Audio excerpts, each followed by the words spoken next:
The Galactic Assembly had stood for 100,000 years. It was a union unlike anything else in the known universe, bringing together thousands of different alien species from every corner of the galaxy. They had built cities that floated between stars. They had created technology that could bend reality itself. They had achieved peace across countless worlds. But even the Assembly had its mysteries. Deep in their oldest archives, buried beneath layers of digital dust and forgotten database entries, were stories. Ancient stories. Legends, really. They spoke of a race called the Precursors, beings known as humans who had supposedly seeded life across the galaxy millions of years ago. According to these tales, the humans had possessed technology beyond imagination. They had shaped worlds. They had crossed dimensions. Then, without warning or explanation, they had vanished completely from the galaxy. Most modern species thought these stories were nonsense. Children's tales. Myths created to explain things people didn't understand. After all, no evidence of these supposed precursors had ever been found. No ruins. No technology. Nothing. Scientist Vel 9 was not the type to believe in fairy tales. She was a young researcher from the Cronus species, known throughout the Assembly for her logical mind and sharp intellect. Her scales were still the bright green of youth, not yet darkened by age. She had spent the last 5 years of her life studying ancient civilizations, searching for facts among the legends.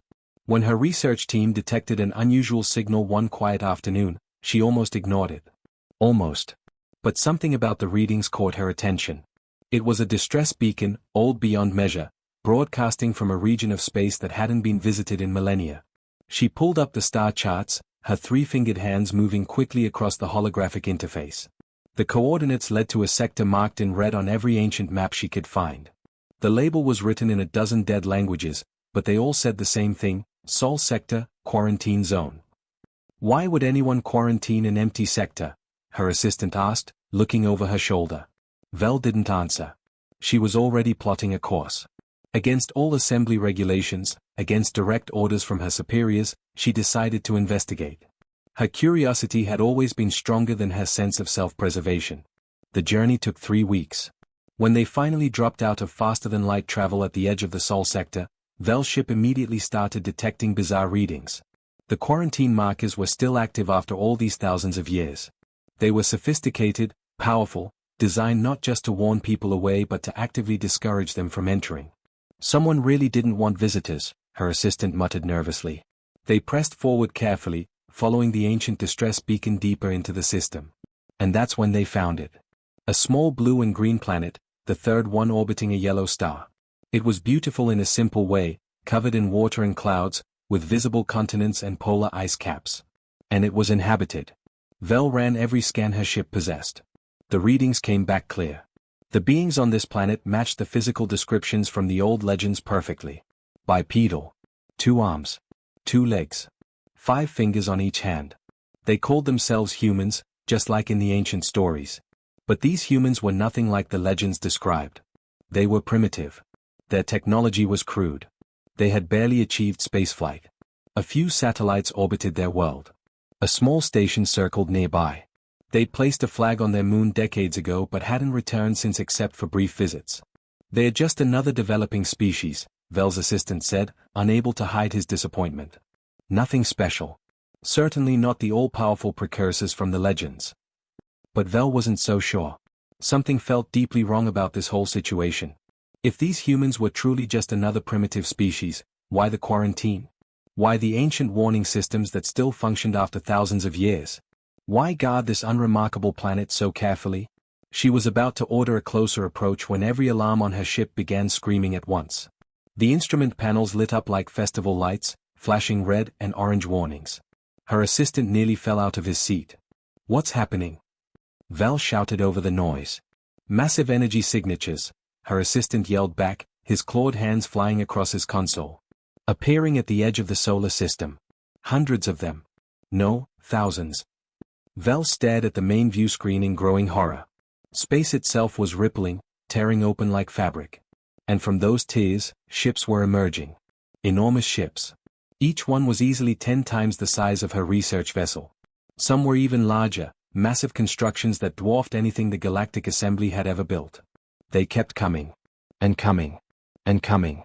The numbers on her scanner climbed into the thousands, then tens of thousands. Run full scans. Vel ordered, her voice shaking despite her best efforts to stay calm. Tell me what those are. Where did they come from? Her assistant worked frantically, pulling up every analysis tool they had. When he finally looked up at her, his face had turned completely pale, his scales losing all their color. According to the energy signatures and hull configurations, he said quietly, those are human ships. Vel felt her heart skip a beat. She looked at the primitive planet below, then back at the massive fleet appearing in orbit. Nothing made sense anymore. The legends, it seemed, weren't legends at all. Admiral Nicole Grant stood on the bridge of the UHSF Horizon, her hands clasped behind her back, watching through the massive viewport as Earth grew larger with each passing moment. The blue and white marble of her homeworld looked exactly as she remembered it. But that was impossible, because she'd been gone for 300 years. Well, 300 years for Earth. For Nicole, thanks to the strange effects of time dilation that came with faster-than-light travel, only 5 years had passed. 5 years of her life. 3 centuries for everyone she'd ever known. Her parents were long dead. Her friends were dust. The world she'd left behind had moved on without her. Children had been born, lived full lives, and died of old age. Entire generations had come and gone. And yet, here she stood, barely older than the day she'd left. It felt like yesterday when Earth's governments had made the desperate choice that changed everything. 50 years ago, humanity had finally cracked the secret of faster-than-light travel. The breakthrough had come from a brilliant team of scientists working in a hidden facility beneath the Australian outback. The day they succeeded, champagne bottles had been opened across every space agency on Earth. Humanity was finally ready to join the galactic community. Then came the first contact.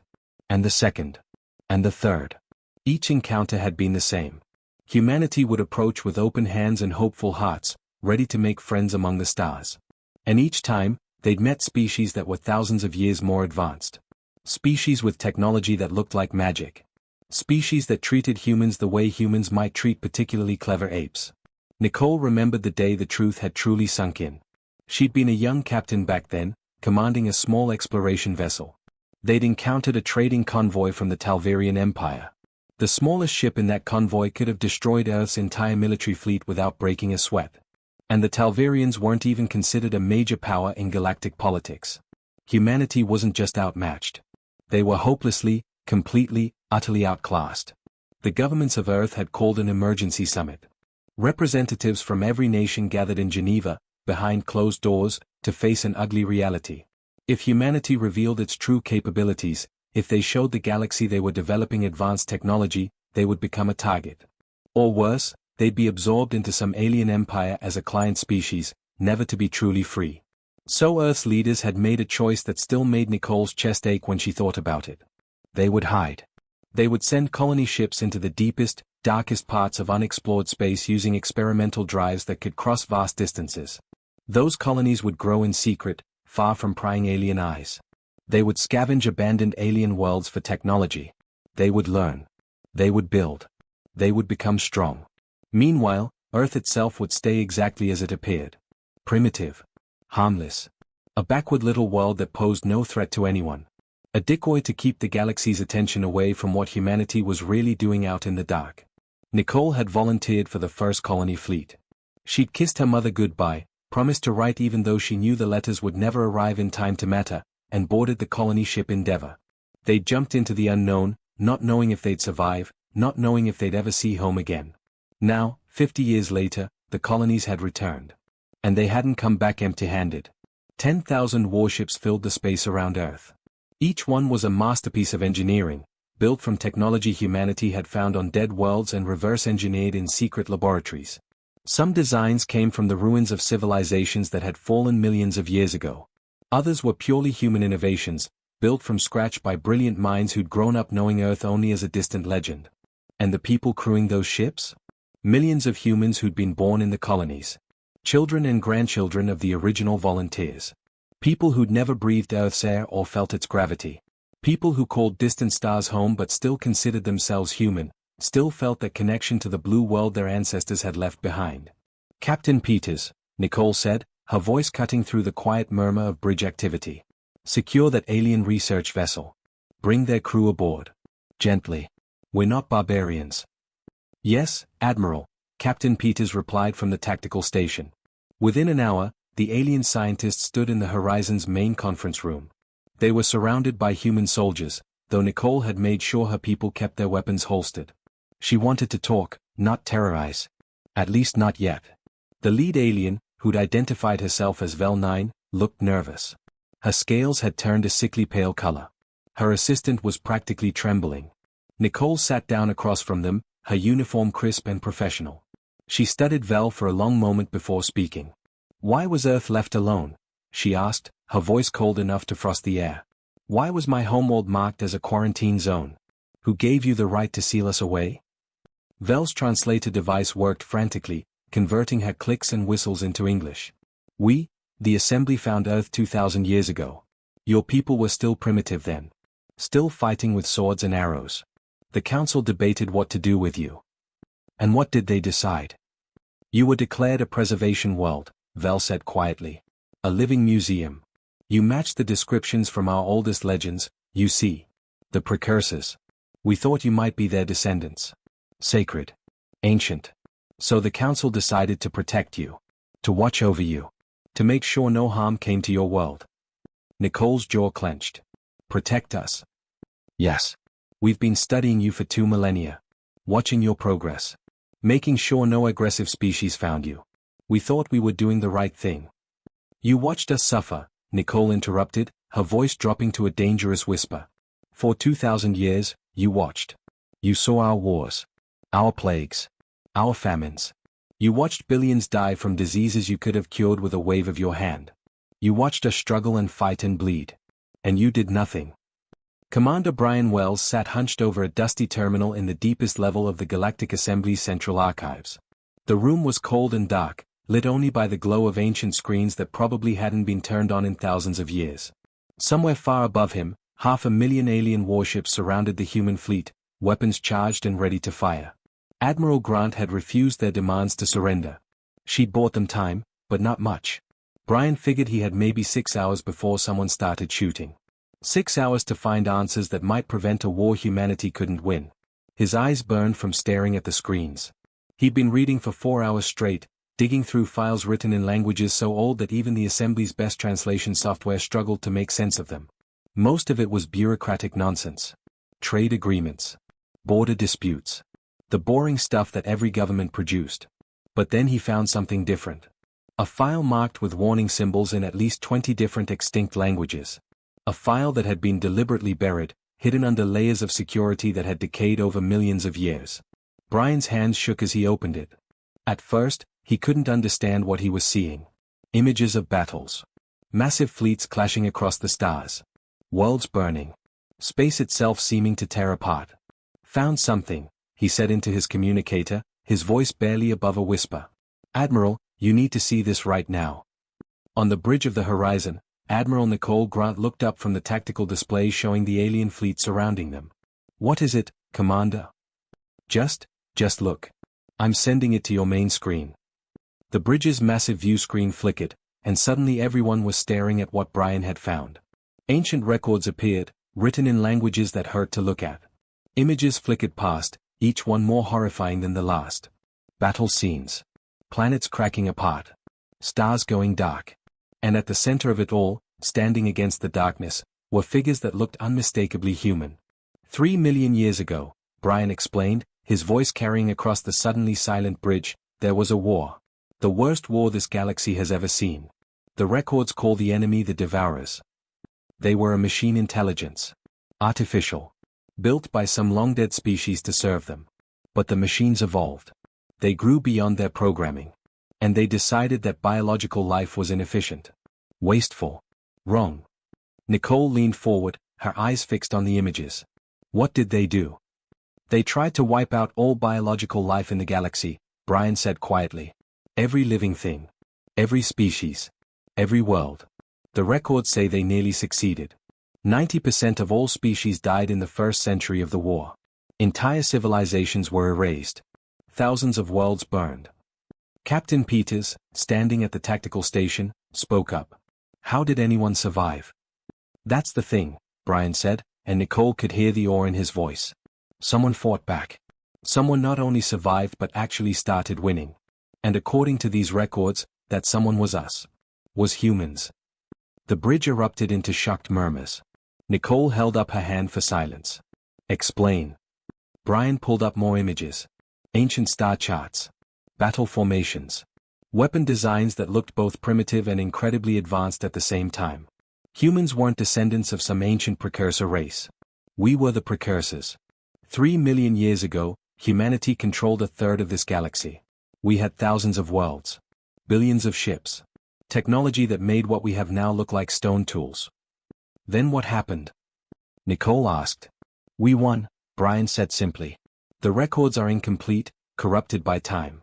But from what I can piece together, humanity fought the Devourers for thousands of years. We lost millions of ships. Hundreds of worlds. But we kept fighting. We kept adapting. And eventually, we figured out how to kill them. How to shut them down permanently. He paused, pulling up another file. But the cost was everything. Our civilization was destroyed. Our worlds were burned. Our technology was lost. The survivors faced a choice. They could try to rebuild the empire, knowing the Devourers might return. Or they could hide, Nicole finished, understanding flooding through her. Exactly, Brian confirmed. The survivors scattered themselves across the galaxy. They planted small populations on primitive worlds, including Earth. They deliberately destroyed all records of who they'd been. They made it look like these populations had evolved naturally. And then they left behind one thing. Just one thing. What? Warning systems. Automated defenses. Quarantine zones around certain worlds where human populations were hidden. The systems were designed to keep people away until humanity was ready to return to the stars. Earth's quarantine wasn't put there by aliens to protect us or study us. It was put there by our own ancestors to hide us from whatever might still be out there hunting for survivors. Nicole felt her blood run cold. The assembly removed those warnings 2,000 years ago. Because they thought they were ancient malfunctions, Brian said. They had no idea what they were really for. A new alarm suddenly blared across the bridge. Lieutenant Kevin Harris at the sensor station looked up, his face going white. Admiral. New contacts. Massive energy signatures appearing at the edge of the system. Nicole spun toward the view screen. How many? Hundreds of thousands. No, millions. Admiral, they're still coming. The energy signatures match nothing in our database. Nothing in the Assembly's database. They're completely unknown. Brian's voice came through the communicator, quiet and terrified. Admiral, the records mentioned that the Devourers had fail-safes. Automated systems designed to detect any resurgence of human technology. They've been waiting, watching, for 3 million years. And when the human fleet arrived, when we revealed ourselves. We triggered them, Nicole whispered. On the view screen, the ancient enemy emerged from dark space. The Devourers had returned. And they brought an army that numbered in the millions. The Devourer machines hit the Galactic Assembly fleet like a sledgehammer crushing glass. Captain Lisa Morgan stood on the bridge of her destroyer, the Defiance, gripping the command rail so hard her knuckles turned white. Through the viewport, she watched something that would haunt her for the rest of her life. A civilization that had stood for 100,000 years was being torn apart in real time. The assembly ships were beautiful things, elegant designs perfected over millennia. Their hulls gleamed with exotic metals. Their weapons systems represented the pinnacle of galactic engineering. They'd thought themselves invincible. They were wrong. The first wave of Devourers tore through the Assembly's defensive line like it wasn't even there. Massive alien cruisers, each one capable of destroying planets, exploded into clouds of debris. Smaller vessels simply vanished, vaporized by weapons that turned matter into energy. Within 30 minutes, Lisa watched thousands of ships die. Maybe tens of thousands. The numbers climbed so fast she couldn't keep track. Their weapons aren't even scratching those hulls. Lieutenant Daniel Cooper shouted from the tactical station. His voice was high with panic. He was 23 years old, fresh from the academy. This was supposed to be a simple mission. Come home to Earth. Meet the people who'd stayed behind. Maybe see some tourist sites. Instead, he was watching the end of the galaxy. The assembly fleet is being slaughtered. Daniel continued, his hands flying across his console.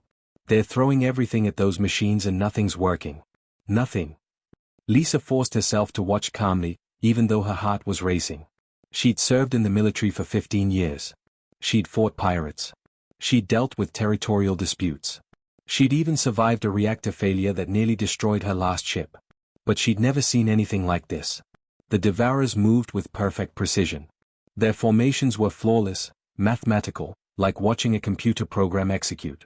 Which, Lisa supposed, was exactly what they were. Ancient machines following programming written 3 million years ago, still carrying out their original mission: destroy all biological life. They didn't negotiate. They didn't communicate. They just killed with cold, mechanical efficiency. A massive assembly battleship, at least 5 miles long, tried to ram one of the Devourer vessels. It was a desperate move, the kind of thing you only did when you were out of options. The battleship hit the Devourer at full speed. The impact should have destroyed both vessels. Instead, the Devourer's hull didn't even dent. The assembly battleship crumpled like aluminum foil, its structure collapsing, atmosphere venting into space along with thousands of crew members. Lisa could see tiny figures tumbling into the void, their suits unable to save them. She looked away, her stomach churning. What are your orders?" Daniel asked, his voice shaking. "Should we run? Should we retreat back to the colony worlds?" Lisa opened her mouth to answer, but another voice cut through the communication channel first. It was Admiral Nicole Grant, broadcasting to every human ship in the fleet. "All human ships, this is Admiral Grant." Nicole's voice was steady, calm, like she was discussing the weather instead of the end of everything. "We're engaging. I repeat, all human vessels are engaging the enemy. Target the enemy's coordination nodes. Use Protocol Omega weapons." Protocol Omega. Lisa felt her blood run cold at those words. They'd found the Protocol Omega weapons in ancient vaults on the colony worlds. Weapons that had been sealed away, hidden, waiting for 3 million years. When the scientists had first opened those vaults, they'd found installation instructions, targeting data, everything needed to use them. It was like someone had known this day would come. Like humanity's ancestors had left them a gift, hidden across time.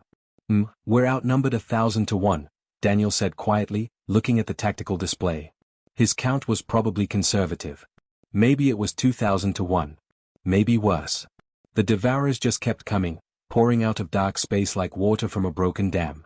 Lisa looked at her crew. They were all young. Too young. Most of them had joined because they wanted adventure, wanted to see the galaxy.